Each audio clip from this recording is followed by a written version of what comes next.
প্রিয় দর্শক, আপনারা ভিডিও কনফারেন্সের মাধ্যমে কিছুক্ষণের মধ্যেই শুনবেন খালেদা জিয়ার বক্তব্য। আপনারা শুনছেন খালেদা জিয়ার বক্তব্য।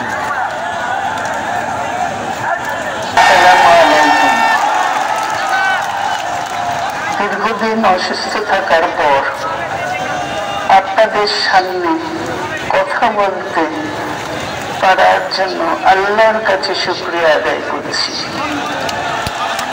আমার কারাবন্দী অবস্থায় আপনারা আমার কারামুক্তি ও রোগ মুক্তির জন্য সংগ্রাম করেছেন, দোয়া করেছেন। সেই জন্য আমি আপনাদের সকলকে ধন্যবাদ জানাচ্ছি। দীর্ঘ আন্দোলন সংগ্রাম ও ত্যাগের মধ্য দিয়ে আমরা ফ্যাসিবাদী অবৈধ সরকারের কাছ থেকে মুক্তি পেয়েছি।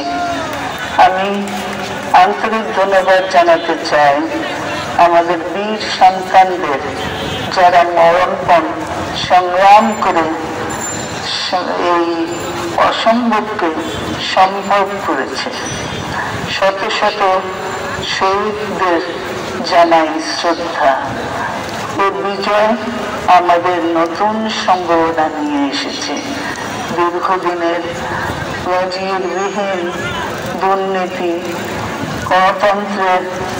গণতন্ত্রের ধ্বংসের স্তূপের মধ্য থেকে আমাদের নির্মাণ করতে হবে এক সমৃদ্ধ বাংলাদেশ।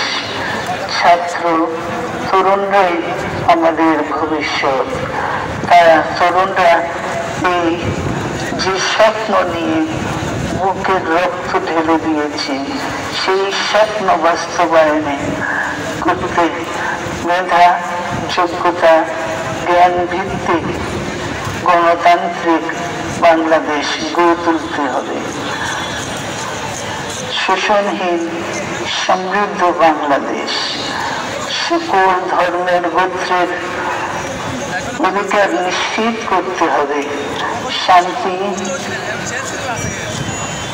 প্রগতি আর সাম্যের ভিত্তিতে আধুনিক বাংলাদেশ নির্মাণে আসুন আমরা তরুণদের হাত শক্তিশালী করি।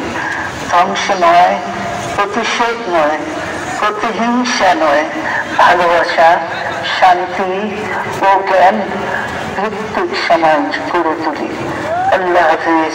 বাংলাদেশ জিন্দাবাদ।